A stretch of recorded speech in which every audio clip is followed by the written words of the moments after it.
Be careful what you say, everybody.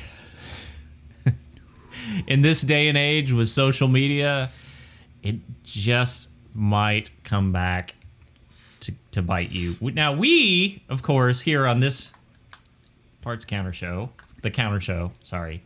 And are we the... We've got a pretty good track record of, we do. predictions, I would say, right? We're wrong. I told you so. But we've got a Ford recall situation. Now, there's some irony in this, and we've reported on recalls in the past, and they're not all Ford. We're an equal opportunity recall reporting service here at the Parts Counter Gurus. Right. This time around, it does happen to be Ford. Ford has taken the high road in the past. They've done the right thing on some of these situations. Jay and I have praised them for going ahead and making the recalls, even though they might end up with a little bit of a black eye. Namely, the Bronco Sport, the baby Bronco. They had an issue right after it started coming out of production. Yep. Same thing. And Cameron, Jay just did a ride along. Like, if you want to watch a great, and I can say this because it's, I'm impartial. Jay shot the video. I wasn't in the video. If you want a great full-size Bronco review, that includes both a walk around and a drive test. Go make sure you're subscribed to our channel. It's already out there. Go check it out. It's a two-parter. Yeah, it's a two-parter. Is that right? No, it's a single-parter. Okay. Yeah. Single-parter.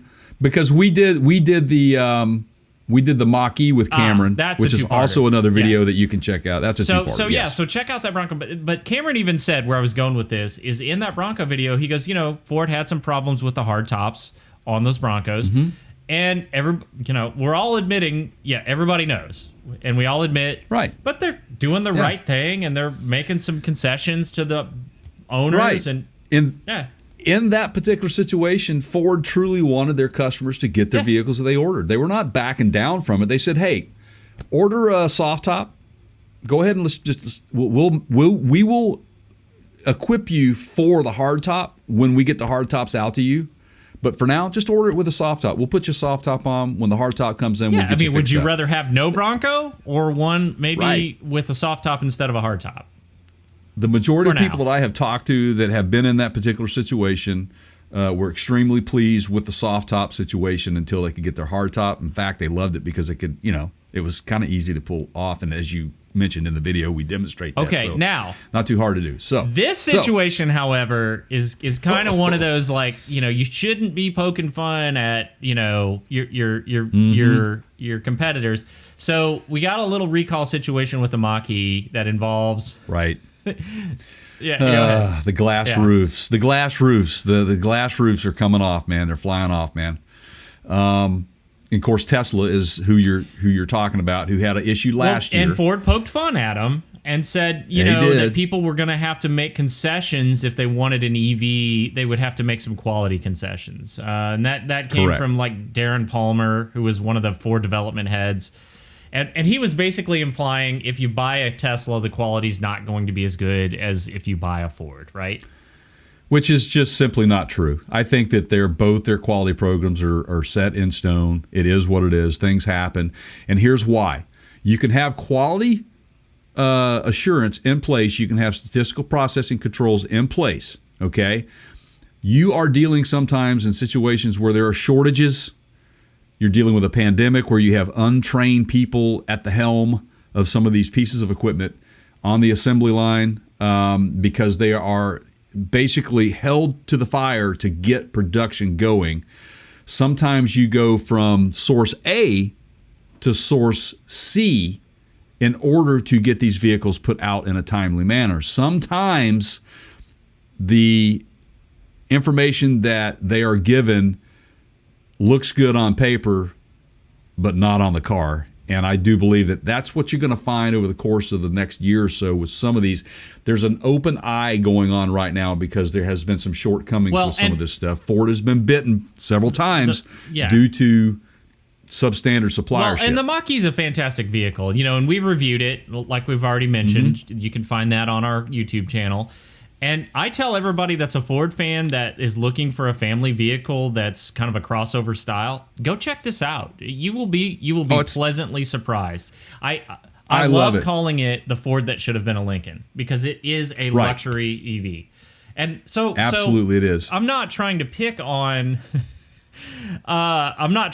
Ford here, but you might unexpectedly get a Mach-E convertible apparently if you're right. In a number of ways. So I want to bring this to this conversation. For me, I have always questioned the need for an entirely glass roof anyway, because I've always felt that is an accident waiting to happen in some way, shape, or form. And here we are. We have two manufacturers. The same has happened to both of them. That's a lot of glass. That's a lot of weight. And the way that these things are installed onto these vehicles is, to me, somewhat questionable from a safety standpoint. Now, I could be completely wrong, but I know how windshields are installed, and there's a urethane type adhesive sealant that goes in the channel where the windshield goes in, and that's basically what holds this windshield in place outside of the trim that locks it in and then seals the weather away from those. So basically, you're sealing it, adhering it to the vehicle with this adhesive, as well as sealing out moisture. And I think it's the same way with the rooftop. So let me just make sure I understand. So they're not screwing it in? No.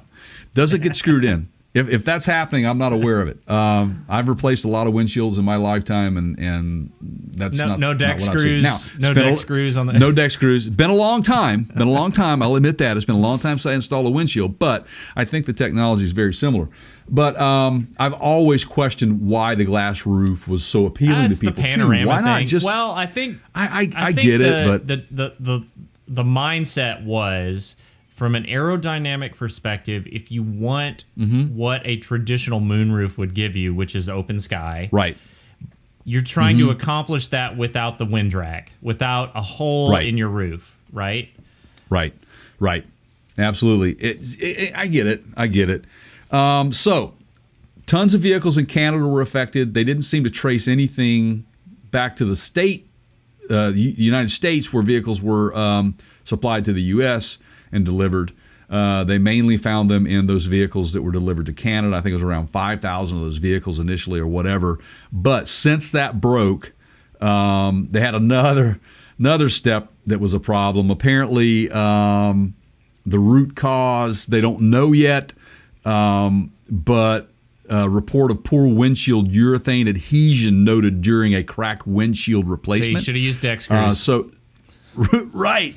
But so the windshields are now falling out during collisions or becoming loose during collisions and those sorts of things. Right. So now Ford has expanded that recall to the U.S. and Canada, and I think they said up to close to 18,000 vehicles that were built from February 24, 2020 to June 18, 2021 are affected by these issues. So, Jay, if you have one of those, the owners will begin. Let me give the meat and potatoes here. The owners will begin being notified on October 27th of 2021. So check your mailboxes, guys. So I've watched enough Bond movies recently to know that if anyone has one of these and you do have a problem with your windshield, you can literally just do that move where you just take your feet and you kick it out, right? And then you're good for another 10,000 miles of hot pursuit. Oh, at least.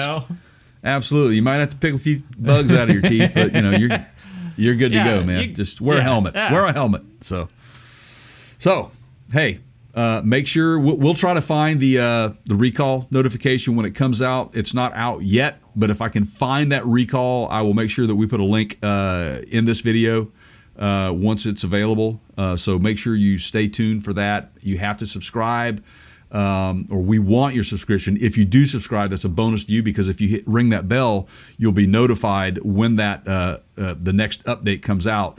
Or you can just browse through our list and check it. But we might come back with another video on the Ford Mach-E and kind of give you a heads up. But make sure that you're subscribed. That way you will know these things. And thank you if you're already subscribed. So make sure you go to youtube.com/Parts Counter Gurus. And that would be much appreciated. The only way you're going to be notified when we released the video of me kicking the windshield out, right? You're right, All right, stuntman. everybody. Thanks for watching. We'll see you on the next one.